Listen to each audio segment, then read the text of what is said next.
Menjelang kompetisi Liga 2 2023, Sriwijaya FC tengah mempersiapkan sisi finansialnya. Laskar Wongkito tengah mencari sponsor baru musim ini. Beberapa sponsor lama bersedia untuk kembali bekerja sama dengan Sriwijaya FC.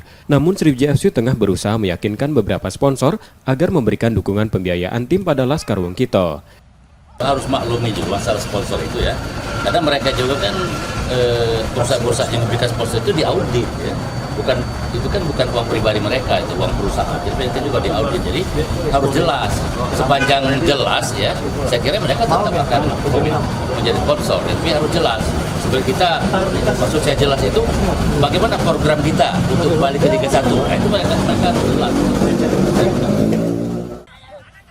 Pada kompetisi Liga 2 2022 lalu, Sriwijaya FC sempat ditinggalkan salah satu sponsor lamanya karena penghentian kompetisi. Nur Muhammad, Kompas TV, Palembang, Sumatera Selatan.